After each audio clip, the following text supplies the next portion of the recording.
నమస్తే అన్న, అందరికీ నమస్కారం.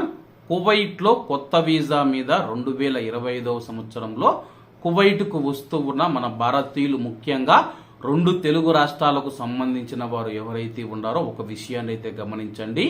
వీసాలకు సంబంధించి చాలా మంది అయితే డబ్బులు ఖర్చు పెట్టుకుని అయితే వస్తూ ఉన్నారు. సూన్ వీసా అయితే కానీ 4 లక్షలు 5 లక్షలు ఖర్చు పెట్టుకుని వస్తూ ఉన్నారు. కనీసం ఇంట్లో వీసా వచ్చిన తర్వాత కూడా, గృహ కార్మికుల వీసా వచ్చిన తర్వాత కూడా 50,000 రూపాయల నుంచి 1,00,000 రూపాయల వరకు ఖర్చు అవుతుందని చెప్పేసి చాలా మంది తెలుపుతూ ఉన్నారు. కాబట్టి కువైట్కు వచ్చేవారు ఎవరైతే ఉన్నారో, కువైట్ అయినా సరే, గల్ఫ్ దేశాలైనా సరే కానీ, ఏజెంట్లు అయితే మోసం చేస్తూ ఉన్నారో.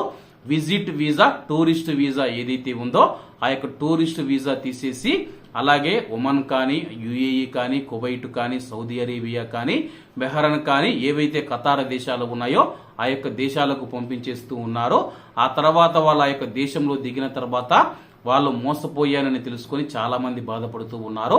2025వ సంవత్సరంలో కొత్తగా వస్తూ ఉన్న మన భారతీయులు, 2 రాష్ట్రాలకు సంబంధించిన ప్రజలు ఎవరైతే ఉన్నారో దయచేసి ఇటువంటి మోసాల పట్ల చాలా జాగ్రత్తగా ఉండండి.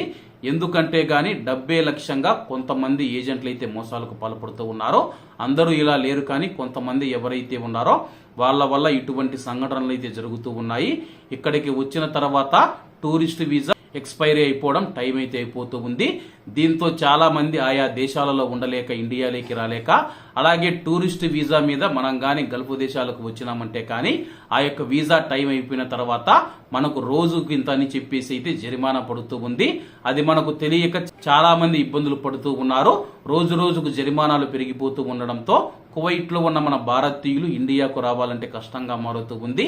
ఏదైనా కానూన్ పెట్టినప్పుడు కానీ, లేకపోతే ఇండియన్ ఎంబసీ ద్వారా వెళ్లి ఫింగర్ వేసి వెళ్లాల్సి ఉంటుంది. ఇటువంటి మోసాలు జరుగుతూ ఉన్నాయి. కాబట్టి మీరు డబ్బు అప్పులు చేసి ఆ యొక్క డబ్బును ఖర్చు పెట్టి మళ్ళా కువైట్ మరియు గల్ఫ్ దేశాలకు వచ్చి అక్రమ వలసదారులని చెప్పేసి మిమ్మల్ని అయితే పిలుస్తూ ఉన్నారు.